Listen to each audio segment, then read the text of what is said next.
दोस्तों नमस्कार। मैं ज्योतिषाचार्य एडी शास्त्री और आपके अपने YouTube चैनल नक्षत्र एस्ट्रो वर्ल्ड में मैं आप सभी का सादर अभिवादन करता हूं। दोस्तों आने वाला महीना जून 2025 कर्क राशि वाले जातकों के लिए कैसा रहेगा? क्या कुछ विशेष होगा कर्क राशि वाले जातकों के लिए जून 2025 में? दोस्तों वैसे तो ये ज्योतिष का कार्यक्रम, ये जो राशिफल है, ये गोचर पर आधारित है। लेकिन अगर आपके पास अपनी जन्म कुंडली बनी हुई है, आपको अपना लग्न पता है, तो इस कार्यक्रम को, इस राशिफल को आप अपनी लग्न राशि के अनुसार भी देख सकते हैं। विशेषकर आपके स्वास्थ्य के लिए, आपकी शिक्षा के लिए, प्रेम प्यार के लिए, वैवाहिक जीवन के लिए, भाग्य, करियर और बिजनेस के लिए यह महीना कैसा रहेगा? दोस्तों 29 मार्च 2025 को शनिदेव ने अपना राशि परिवर्तन किया, सबको पता है। वो अपनी मूल त्रिकोण राशि कुंभ राशि से निकल करके देवगुरु बृहस्पति की मीन राशि में विराजमान हुए। इसी के साथ ही कर्क राशि वाले जातकों के लिए शनिदेव की ढैया समाप्त हो गई। अब मन में एक ही सवाल बार बार खटक रहा है कि अब तो ढैया भी समाप्त हो चुकी है, फिर हमारे लिए अच्छे दिनों की शुरुआत क्यों नहीं हो रही है? दोस्तों 29 मार्च 2025 को जैसे ही शनिदेव ने अपना राशि परिवर्तन किया, लेकिन मंगल अपनी नीच राशि में विराजमान हो गए। अब कर्क राशि, कर्क लग्न वाले जातकों के लिए मंगल का कितना प्रभाव है, यह जानने की जरूरत है। दोस्तों कर्क लग्न वाले जातकों के लिए मंगल केंद्र और त्रिकोण के अधिपति बनकर के योग कारक माने जाते हैं, प्रधान ग्रह माने जाते हैं, मुख्य ग्रह माने जाते हैं। लेकिन जब मुखिया ही अपनी नीच राशि में हो, अशुभ स्थिति में हो, तो फिर फल कैसे मिलेगा? जैसा राजा वैसी प्रजा। राजा ही अगर कमजोर होगा तो प्रजा का कमजोर होना यह स्वाभाविक बात है। लेकिन 7 जून 2025 को मंगल अपना राशि परिवर्तन करेंगे, 1.5 महीने के बाद, 45 दिनों के बाद। यानी वो अपने लग्न, आपके लग्न भाव से निकल करके, कर्क राशि से निकल करके सूर्य की सिंह राशि में विराजमान होंगे और कर्क राशि वाले जातकों के द्वितीय भाव धन, कुटुंब और वाणी के भाव में विराजमान होंगे। दशमेश और पंचमेश बनकर के, केंद्र त्रिकोण के स्वामी बनकर के ये विराजमान होंगे। इसी के साथ ही कर्क राशि, कर्क लग्न वाले जातकों के लिए अच्छे दिनों की शुरुआत होगी। अब जिनका नाम ही मंगल हो, वो जब देने लगते हैं जंगल में मंगल कर देते हैं, अन्यथा अमंगल करते भी वो देर नहीं लगाते। मंगल राज्य के कारक माने जाते हैं। मंगल अग्नि प्रधान ग्रह है। मंगल की अच्छी स्थिति काम शक्ति को बढ़ाती है और खराब स्थिति काम शक्ति को खत्म कर डालती है। तो एक सुखी दाम्पत्य जीवन के लिए पति और पत्नी के बीच संतुलित काम शक्ति का होना जरूरी माना जाता है, तभी दाम्पत्य जीवन चलता है। तो इन 45 दिनों में, यानी 7 जून से पहले, पति पत्नी में, जो कर्क राशि वाले, कर्क लग्न वाले जातक होंगे, पति पत्नी में तनाव देखा होगा, दाम्पत्य जीवन में अलगाव भी बना होगा, यहां तक कि डिवोर्स की समस्या भी आई होगी, शंकाशील स्वभाव बना होगा, एक दूसरे की तहकीकात करना, भाषा में कटुता, भाषा में उग्रता।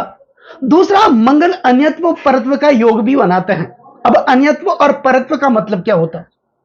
पति और पत्नी दोनों में से किसी एक का किसी अन्य के साथ या पराये के साथ जब संबंध स्थापित होता है, जिसे कहते हैं लग्नेतर संबंध, तो उस स्थिति में दांपत्य जीवन नहीं चल सकता। तो ऐसी स्थितियां इन दिनों में जब मंगल अपनी नीच राशि में विराजमान हुए होंगे, तब से कर्क राशि, कर्क लग्न वाले जातकों ने इस प्रकार की परिस्थितियों का सामना किया होगा। लेकिन 7 जून 2025 को मंगल लग्न भाव यानी कर्क राशि से निकल करके द्वितीय भाव में धन, कुटुंब और वाणी के भाव में विराजमान होंगे, तो फिर यह स्थिति अच्छी है। अब मंगल के बारे में एक कहावत है, तुष्टो ददाति साम्राज्यम रोष्टो हरति तक्षणात्, कि जब मंगल प्रसन्न होते हैं, किसी भी व्यक्ति को अपना समय आने पर यह साम्राज्य दे देते हैं। और यही मंगल जब रुष्ट होते हैं, नाराज होते हैं, अप्रसन्न होते हैं, तत्काल उस साम्राज्य का हरण भी कर लेते हैं। तो इनका राशि का, इन मंगल का राशि बदलना कर्क राशि, कर्क लग्न वाले जातकों के लिए अच्छी स्थिति का परिचायक भी माना जाएगा और यहीं से परम पिता परमात्मा की कृपा भी प्राप्त होगी। तो जून का महीना और आने वाले दिन ये कर्क राशि कर्क लग्न वाले जातकों के लिए अच्छी स्थिति का निर्माण करने वाले होंगे, क्योंकि मंगल यहां पर दशमेश और पंचमेश बनकर के धन भाव में विराजमान होंगे। ये कर्म का भाव है और मंगल दशमेश बनकर धन भाव में विराजमान होंगे, द्वितीय भाव में विराजमान होंगे और यहां से मंगल की चतुर्थ दृष्टि होगी पंचम भाव पर, अपनी राशि को वो देखेंगे। चतुर्थ दृष्टि होगी पंचम भाव पर, त्रिकोण भाव पर। पंचम भाव विद्या बुद्धि और संतान का भाव तो माना ही जाता है, साथ में यह भाव संचित कर्म का भाव माना जाता है। तो कर्म का फल मिलेगा, जो आपने मेहनत की, जो आपने परिश्रम किया, हार्डवर्क किया, उसका तो फल मिलेगा ही मिलेगा। साथ में संचित कर्म का फल, पूर्व जन्म का फल भी मंगल आपको देंगे, जो कर्क राशि कर्क लग्न वाले जातक होंगे। ऐसी परिस्थितियां उत्पन्न हो रही है 7 जून 2025 के बाद। दोस्तों, कर्म किस प्रकार से कार्य करता है, कर्म क्या है? श्रीमद् भगवत गीता में भगवान श्री कृष्ण कहते हैं, पुनरपि जन्म पुनरपि मरण पुनरपि जठरी करे रे जतन। ये जो हमारी आत्मा है, ये जन्म जन्मांतर तक युगों तक कर्म के बंधन से बंधी है। आत्मा बार बार मरती है और बार बार माता के गर्भ में आकर के जन्म लेने का प्रयास भी करती हैं। तो ये कर्म के स्वामी हैं और संचित कर्म को ये देखेंगे। दोस्तों, हमारे भारतीय दर्शन ने कर्म के 3 भेद किए हैं। ऐसा तो नहीं है कि हमारा जन्म हुआ और हमारी मृत्यु होगी और खेल खत्म। ये जो हमारा भौतिक शरीर है, ये पूरे जगत से प्रभावित होता है, पूरे ब्रह्मांड से प्रभावित होता है। इस ब्रह्मांड में ढेर सारी ऐसी अलौकिक शक्तियां होती हैं, प्रलौकिक शक्तियां होती हैं, जो सदैव हमारा साथ देने के लिए सदैव तैयार रहती है, बशर्ते उस शक्तियों को जगा करके उस शक्तियों की दिशा को हमारी ओर मोड़ने की जरूरत होती है। और कहा जाता है, जिसकी दिशा सुधर जाती है उसकी दशा सुधर जाती है। तो भारतीय दर्शन ने कर्म के 3 भेद किए हैं, संचित, प्रारब्ध व क्रियमाण। जीव के द्वारा किए गए जितने भी कर्म, चाहे वो इस जन्म में किए गए हो या पूर्व जन्म में, ये संचित कर्म कहलाते हैं। और हमारी जो आत्मा है, ये जन्म जन्मांतर तक युगों तक कर्म के बंधन से बंधी और समस्त कर्मों को एक साथ भोग करके मुक्ति प्राप्त कर लेना यह कतई संभव नहीं है।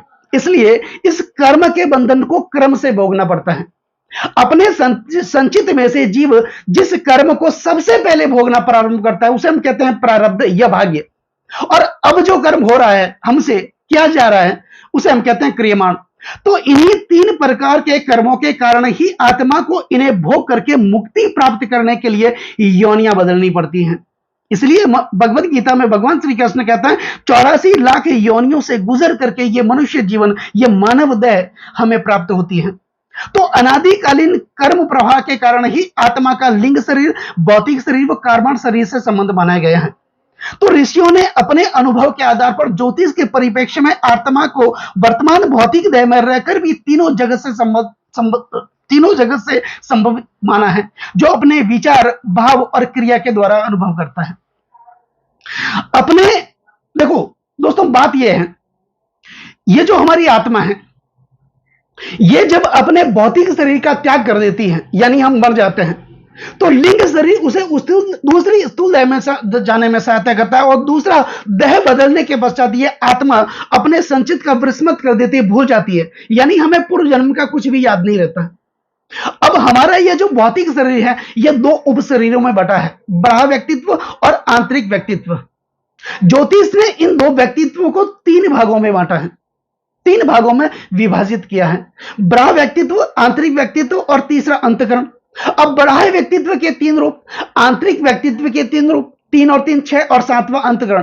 तो ज्योतिष शास्त्र ने इन 7 के प्रत्येक रूप में जगत के 7 ग्रहों को माना है, जो कभी किसी को एक जैसा फल नहीं देते और नहीं दे सकते हैं, क्योंकि हर व्यक्ति के, हर मनुष्य के कर्म अलग अलग होते हैं और उन्हीं कर्मों के आधार पर उन्हें फल मिलता है।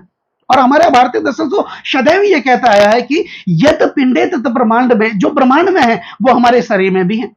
इस ब्रह्मांड में सूर्य और उसके ग्रहों के भ्रमण के जो नियम है, वही नियम मानव मात्र में स्थित जगतीय ग्रहों पर भी और हमारे शरीर पर भी लागू होता है। आज का विज्ञान तो यही कहता है कि पदार्थ की सूक्ष्म रचना का आधार परमाणु है और उसके मध्य में विद्युत का एक धनात्मक बिंदु है, जिसे हम कहते हैं केंद्र, और हमारे शरीर की वो नाभि होती है। हमारे शरीर में 7 ग्रंथियां होती है और 7 ब्रह्मांड में ग्रह। तो इस ब्रह्मांड में सूर्य और उसके ग्रहों के भ्रमण के जो नियम है वे ही नियम हमारे शरीर पर भी लागू होते हैं। और आज का विज्ञान यह मानता है कि पदार्थ की सूक्ष्म रचना का आधार परमाणु है और पदार्थ के सूक्ष्म से सूक्ष्म कण उसके चक्कर काटते रहते हैं और उन्हीं असंख्य परमाणुओं के स्वरूप का यह शरीर, स्वरूप का यह रूप हमारा भौतिक शरीर है जो तीनों जगत से प्रभावित होता है। इसलिए ज्योतिष शास्त्र को वेदों की आंख कहा गया है। वेद चक्षु किलेदम स्मृतम ज्योतिषम, जो हम भूत भविष्य और वर्तमान को ज्योतिष के माध्यम से समझ सकते हैं और देख भी सकते हैं। तो ये कोई मनगढ़ंत बातें नहीं है। अब कई लोगों के विचार अलग हो सकते हैं। तो दोस्तों मंगल, बात अब वहीं से शुरू करते हैं। मंगल राशि परिवर्तन करेंगे तो कर्क राशि, कर्क लग्न वाले जातकों के लिए क्या फल देंगे? एक तो वो दशम भाव के स्वामी हैं और धन भाव में विराजमान होंगे, अच्छी स्थिति में विराजमान होंगे, योग कारक बन के विराजमान होंगे और सूर्य की राशि में सूर्य राजा है और मंगल सेनापति हैं। जो धन के क्षेत्र में राजा और सेनापति की युति तो नहीं बनेगी, यहां पर कनेक्शन बनेगा इन दोनों का, तो जीवन की एक कुशल रणनीति बनेगी। तो आपके कर्म का साथ भी मिलेगा, जो मेहनत आपने की उस मेहनत का पूर्ण प्रतिफल भी देखने को मिलेगा। दूसरा, यही भाव पदोन्नति और प्रमोशन का माना जाता है, ऊंची पदवी, मान मर्यादा और प्रतिष्ठा का भाव माना जाता है। निश्चित तौर पर जो आपने मेहनत की उस मेहनत का फल भी मिलेगा, कोई ना कोई पदोन्नति आपको जरूर मिलेगी, प्रमोशन आपका जरूर होगा, इंक्रीमेंट आपका जरूर बढ़ेगा। तो कुल मिलाकर के यह स्थिति आपके लिए बहुत बड़ी है। यह भाव सपनों और इच्छाओं का भाव है। निश्चित तौर पर आपके सपने और आपकी इच्छाएं पूरी होगी। दूसरा, आपकी आर्थिक स्थिति मजबूत होगी, कर्म का साथ मिलेगा। अब यह मंगल दशमेश बनकर के धन भाव में बैठेंगे तो धन से संबंधित जो पीड़ाएं थी, जो परेशानियां थी, उस परेशानियों को दूर करेंगे, यानी कौटुंबिक स्थिति को भी मजबूत करेंगे। भाइयों के साथ जो विवाद चल रहा था उस विवाद का अंत भी करेंगे। कोर्ट कचहरियों के आप चक्कर काट रहे थे उनसे आप मुक्त भी होंगे, फैसला आपके पक्ष में आ जाएगा। आप, ये भाव वाणी का भाव भी माना जाता है। मंगल हालांकि वाणी में कटुता देते हैं लेकिन योग कारक बनकर के ये धन भाव में विराजमान होंगे, सूर्य की राशि में दशमेश बनकर के विराजमान होंगे।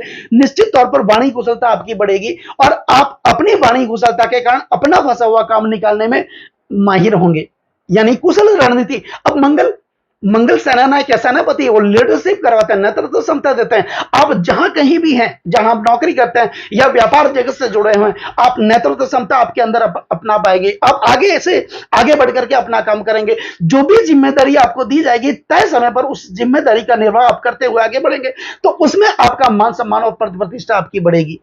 अब मंगल आपके धन भाव में विराजमान होंगे। अब मंगल के पास 3 दृष्टियां, जिस भाव में वो विराजमान होते हैं उससे चतुर्थ भाव में दृष्टि करते हैं, सप्तम भाव में दृष्टि करते हैं और अष्टम भाव में दृष्टि करते हैं। तो मंगल यहां पर विराजमान होंगे और इनकी चतुर्थ दृष्टि होगी आपके पंचम भाव पर। पंचम भाव विद्या, बुद्धि और संतान का भाव माना जाता है। निश्चित तौर पर आपकी संतान के लिए या फिर आपके लिए शिक्षा के क्षेत्र में ये उन्नति देंगे।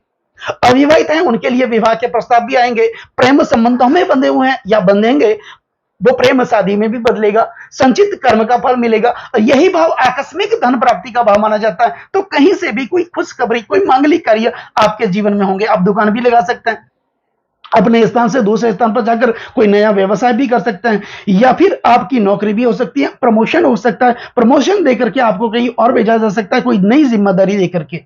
अब मंगल की सप्तम दृष्टि होगी आपके अष्टम भाव पर। प्राप्ति और परिवर्तन का भाव है। निश्चित तौर पर 7 जून 2025 के बाद 45 दिनों तक आपके जीवन में कोई ना कोई प्राप्ति और परिवर्तन होगा और मंगल की अष्टम दृष्टि होगी आपके आपके भाग्य भाव पर। निश्चित तौर पर यह बड़ी स्थिति है। यहां पर योग कारक बनकर के द्वितीय भाव में मंगल विराजमान होकर के धन भाव को अपनी अष्टम दृष्टि से भाग्य भाव को अपनी अष्टम दृष्टि से देखेंगे तो भाग्य में जागृति देखने को मिलेगी, भाग्य का साथ देखने को मिलेगा। पिता के साथ अच्छे संबंध स्थापित होंगे, रोजगार की वृद्धि होगी, धार्मिक कार्य जहां भी हो रहे होंगे आप वहां पर बढ़ चढ़ करके हिस्सा लेंगे, जिसके कारण आपका मान सम्मान पद प्रतिष्ठा बढ़ेगी और ईश्वर में आपका विश्वास बढ़ेगा। तो यह स्थितियां कर्क राशि, कर्क लग्न वाले जातकों के लिए आने वाला समय 7 जून 2025 के बाद बहुत ही अच्छी स्थिति का परिचायक होगा। बात करते हैं कुछ उपायों की। तो उपाय में मंगल से संबंधित कोई उपाय आप कर सकते हैं। एक तो बजरंग बली के मंदिर में आप नियमित जाएं, दर्शन करें, बूंदी के जो लड्डू होते हैं उनका प्रसाद आप वितरण करें। दूसरा, मसूर की दाल किसी जरूरतमंद को मंगलवार के दिन आप दान कर दें। हनुमत स्तोत्र का पाठ भी आप कर सकते हैं, सुंदरकांड का पाठ अपने घर में करवा सकते हैं, या फिर हनुमान चालीसा का पाठ आप अब स्वयं कर सकते हैं तो आप करें। निश्चित तौर पर आपके जीवन में बड़ी प्रगति, मान सम्मान और पद प्रतिष्ठा की प्राप्ति होगी। तो दोस्तों कैसा लगे ये वीडियो अगर आपको अच्छा लगा हो, मेरा समझाना आपको सार्थक लगा हो, समझाने का तरीका अगर आपको अच्छा लगा हो, तो इस वीडियो को आप आगे से आगे शेयर जरूर करें, बेल आइकन बटन को जरूर दबाएं ताकि मेरे आने वाले और भी नए नए वीडियो के नोटिफिकेशन सीधे आप तक पहुंच जाएं। लाइक जरूर करें, कमेंट जरूर करें, क्योंकि आपका एक लाइक और एक कमेंट मेरे अंदर बहुत ज्यादा आत्मविश्वास भर देता है। और कमेंट में जय शनिदेव ये आप जरूर लिखें, ओम नमः शिवाय ये आप जरूर लिखें, और चैनल को सब्सक्राइब जरूर करें। नमस्कार दोस्तों।